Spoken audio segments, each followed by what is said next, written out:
Tip number, oh, sorry.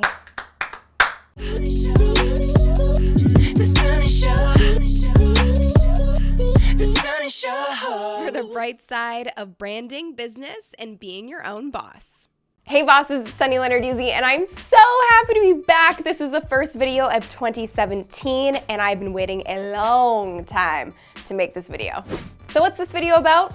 Well, you might be thinking, oh, Sunny, another goal setting video. Everyone and their dog is talking about goal setting in January. I'm not talking about goal setting. I'm talking about goal sticking.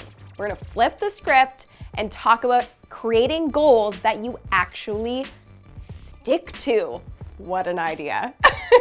And I can only talk about this because I've proven that these methods work because I've done them for myself, because I went through years of setting goals just like everybody else, and then a month in, forgetting about them.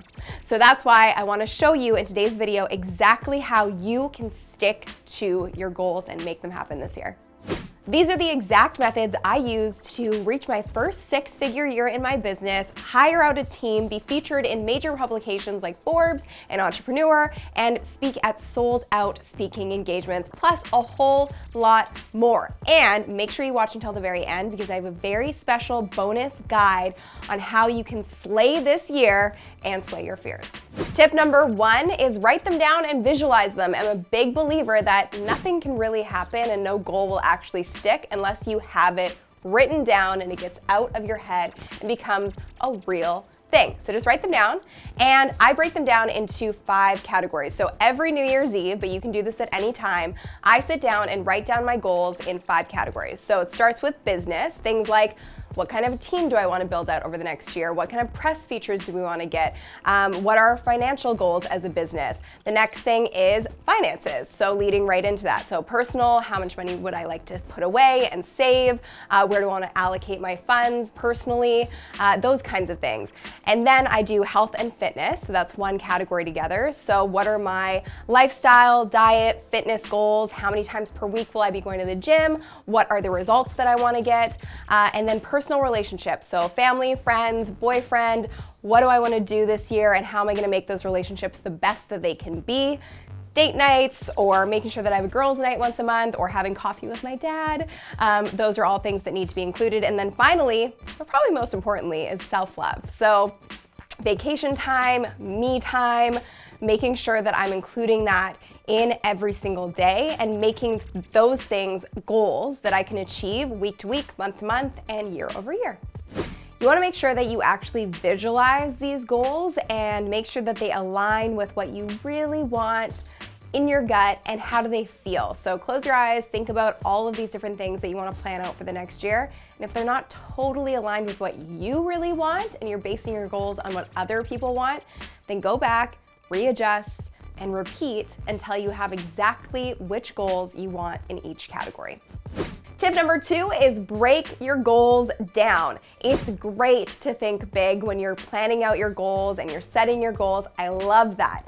But if you leave them as these big, huge, audacious goals, we all get overwhelmed and we just kind of give up on them. So the only way to actually achieve those big goals is to break them down into smaller tasks that you can do on a day-to-day basis. So I like to break them down by amount, time, and deadlines. So for example, if it's a financial goal, I want to say how much I'm putting away per day or per week or per month to hit that financial goal. If it's a savings goal, if it's time, you want to make sure that you're allocating and actually putting in your calendar time for those specific goals. If I want to have one coffee date a month with my dad, then I need to make sure that I'm setting aside an hour a month and actually put it in my calendar and set it up with him so I don't miss it. So amount, time, and then deadlines are so important because a goal without a deadline is just a dream and it's never going to actually be achieved. So make sure that you set tangible deadlines again and put them in your calendar so you know when you want to hit these goals by, and then you can do a work back schedule to achieve them.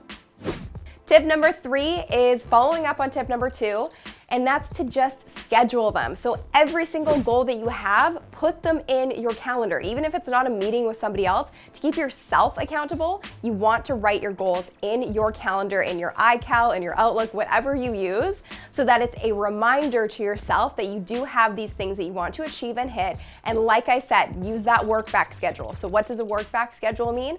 It means seeing the goal, seeing the deadline, when you want to achieve it by, and then working backwards and seeing every single day what you need to achieve, whether it's a phone call, setting up a meeting, creating some sort of technical program that you can use to achieve these goals. Those are the things that you need to put into your calendar every single day so you can build up to that end goal. But make sure all of your goals are scheduled. Tip number 4 is probably the thing that keeps me most accountable and most on track to sticking to my goals, and that's making it a part of my morning routine. If you're not a morning person, if you have just a daily routine, make it a part of your daily routine. So I always recommend printing out a physical copy, or if you've written out your goals by hand, having that copy or another copy of it somewhere. And I keep it beside my bed. So every single morning when I first wake up, I meditate and then I look at my goals every morning. Because again, it keeps you accountable and it gives you that why. If you don't have a reason to get out of bed every day and a purpose that's driving you and a goal that you're working towards, it's kind of hard to get motivated. But every morning, even if I'm so tired, when I look at my goals, it reminds me of what I'm working for and what I'm working towards, and I'm instantly motivated. Tip number 5 is accountability. I've mentioned that word a few times because it's key in actually achieving your goals. So not only do you want to write your goals down and get them out of your head, but you want to tell people so that they can also keep you accountable. Now, don't tell everyone unless you're ready for a lot of people kind of nagging you about it. And that works for some people. I've seen people put their fitness goals on social media or use apps to track it with their friends. If that works for you and keeps you motivated, go ahead and do that because that's a lot more people keeping you accountable. Or you can just tell a really close friend or family member, tell them exactly when your deadlines are and when you want to reach them, and they will be your accountability partner through the entire thing. The next thing you can do, which is a really cool idea and something that I've seen a lot of people do successfully, is vlog about it. Vlog or create a blog about your goals, because again, that's going to keep you accountable to yourself because you constantly have to create the content, but it also shares your story with a lot of other people, and it's going to inspire others and also keep them as your cheerleaders moving forward. The next thing you can do is comment below this video and get it out of your head for the first time maybe of what you want to do this year. What is your big goal you want to achieve this year, and what's one tiny task that you can do today to start getting towards that goal? And finally, make sure that you join the Be Your Own Boss Mastermind group on Facebook. It's filled with thousands upon thousands of entrepreneurs from all over the world with big goals, and we're all supporting each other in achieving our dreams and living lives on our own terms. And I'm in there supporting you all the way as well. Now you know what you need to do to make your goals stick, and I want to know how I can help you achieve your goals this year. So I put together a really quick, less than 2-minute survey. The link is below this video, and I want your feedback on what your big goals are this year and what you want to hear from me and how I can help you. It's gonna help me tailor my YouTube content, my emails, my social posts, so I'm giving you guys exactly what you need to get to your goals this year. So take 2 minutes out of your day and fill out that survey for me, pretty please. Thank you so much. It's gonna be really for you at the end of the day because all the content will be better tailored to you. And what's the only thing standing between you and your goals? You. So I've also put together a guide below this video called the Slay Your Fears Survival Kit. So if your head is all foggy and you're feeling like you can't achieve your goals, this will help you slay those fears and also slay the year to have your best year ever. So download that below this video. If you like this video, hit the like button below, share it with your friends, and be sure to subscribe. And I will see you guys next time. Thanks for watching. Happy 2017. The Sunny Show.